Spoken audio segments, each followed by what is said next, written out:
மாலைப்பொருள் மயக்கத்துறையோட music director. இன்ன வரைக்கும் நிறைய பொண்ணுங்க வந்து ஆதியை கொஞ்சம் பிடிக்கும்னு சொல்றது காரணம் அவர் கொடுத்த அந்த ஆல்பம் தான். ஸோ நேற்று தம்பி ஃபோன் பண்ணார்ல, நான் கேட்டேன், ரொம்ப நாள் கழிச்சு ஃபோன் பண்ணுறான். அதனால் கேட்டேன், என்னடா தம்பி எங்கே இருக்கீங்க அப்படின்னா, நான் சென்னைக்கு வந்துட்டுருக்கேன், என்ன மேட்ரு சொல்லு, ஆடியோ லான்ச் சொன்னேன்.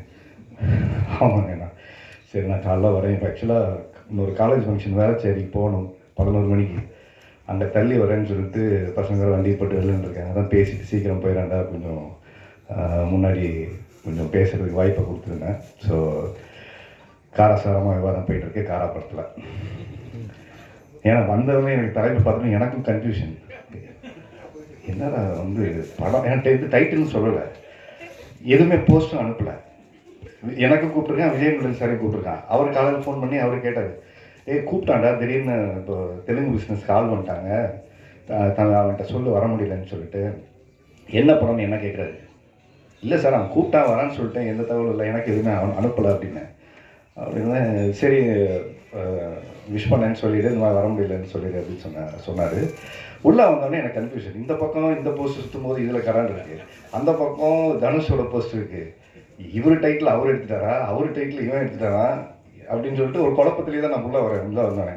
நான் தமிழ் இங்கிலீஷு கீழே போட்டிருக்காங்களே, காராவா இல்லை கராவா அப்படின்ற பேரெல்லாம் நம்ம மாற்றிப்போம் இல்லையா, அது யார் வச்சாங்க என்ன பிரச்சனை தெரில.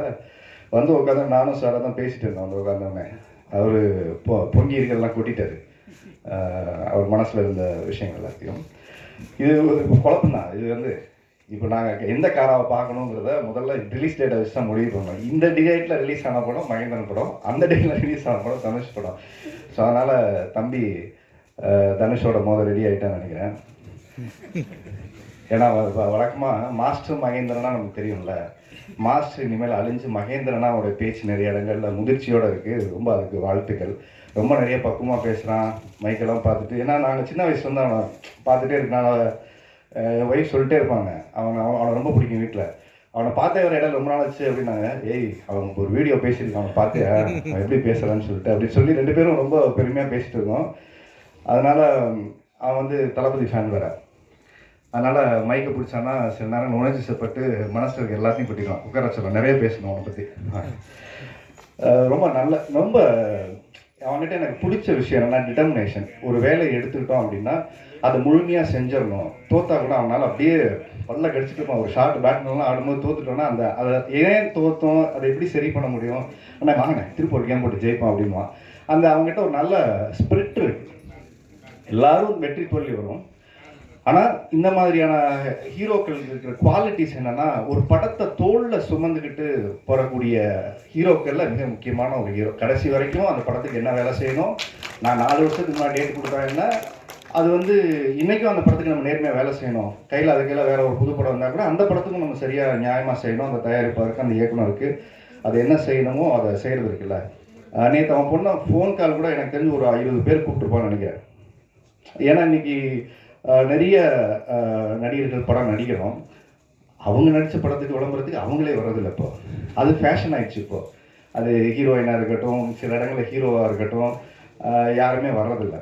இதில் இன்னொரு காமெடி என்னென்னா, அவங்க நடித்த படத்தை ப்ரீமியர் போட்டால் அதை பார்க்கவும் அவங்க வர்றதில்லை. இண்டஸ்ட்ரியில் இவங்க கூப்பிட்டாலும் நிறைய பேர் அவங்களுக்கும் நிறைய வேலை இருக்குது அப்படின்னு வர்றதில்லை. இப்படியான சில சிக்கல்களான சூழல் இருக்குது. திடீர்னு நேற்று ஃபோன் பண்ணோன்னே எனக்கு இன்னொரு டவுட்டு, இவன் ஏதாவது கட்சியில் தொகுதியில் ஜாயின் பண்ணி எங்கேயாவது எலெக்ஷன் கேம்பெயினில் இருக்காங்களுக்கு அப்படின்னு நான் நினச்சிட்டு இருந்தேன். இவன் பேச்சு தோரணை எல்லாம் பார்த்தானே அவர் இளைய தளபதியாகி அவர் கட்சி ஆரம்பிச்சிட்டாரு. தம்பி இளைய தளபதியாகி சரி மறுபடியும் ஜாயின் பண்ணி ஏதாவது தொகுதியில் இதில் நிற்கிறான் போல இருக்குன்னு நினச்சிட்டு இருந்தேன். கேட்டேன், கூப்பிட்டாங்க போகலண்ணே, படம் நடிக்கிற வேலையெல்லாம் இருக்குது, கொஞ்சம் சம்பாதி சேர்த்து வச்சுட்டு போவோம்னா. அதனால் நான் தான் சொன்னேன், இது எலெக்ஷன் டைம் வேறு, நிறைய கேம்பெயினில் நிறைய கோரிக்கைகள்லாம் வைக்கிறாங்க, நீ ஏதாவது கமிட்டியில் இருக்கியாடா, பார்த்து ஏதாவது சினிமாவுக்கு பார்த்து செய்ய சொல்கிறா அப்படின்னு சொல்லி அவங்கள்ட்ட கேட்டேன். நான் ஏன்னா என்னை வம்பளுத்து விடுறீங்கன்னு கேட்டான். இல்லை இருக்கிற நிலைமையை பார்த்தா விவசாயக்கணும் ரத்து, அது மாதிரி கூட்டுறவு நகை வச்சவங்க, அவங்க படிப்பு கல்வி வாங்கினவங்க, அதுக்கப்புறம் இப்போது டிகிரி முடித்து வீட்டில் சும்மா இருக்கிறவங்க, அப்புறம் டிப்ளமோ முடித்தவங்க.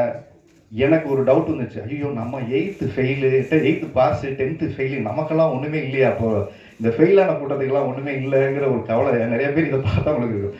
டிப்ளமோ படித்தவனுக்கு ஓகே, டிப்ளமோ படிக்காத ஆள் ஒரு பெரிய கூட்டம் இருக்கே, அவங்களுக்குலாம் ஏதாவது ஒன்று அப்படின்னு யோசிக்கும்போது இன்னொரு ஆதங்கமான விஷயம் என்னென்னா, சினிமா துறைக்கு எந்த அறிக்கையுமே இல்லை.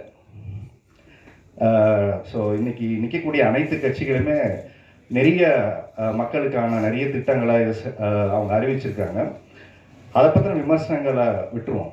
அவங்க ஒரு மக்களுக்கு என்ன செய்யணுங்கிற நோக்கத்தோடு அதை விட்டுருக்காங்க. அதே மாதிரி சினிமா துறையில் எனக்கு தெரிஞ்சு பல லட்சம் பேர் இருக்காங்க.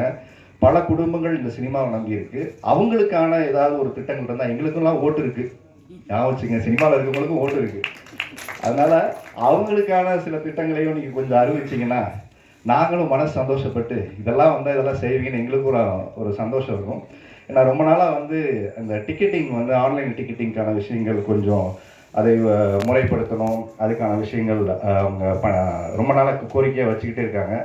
ஸோ அதெல்லாம் கொஞ்சம் பண்ணிவிட்டு இந்த இருக்கிற பிரச்சனைகள்லாம் சினிமா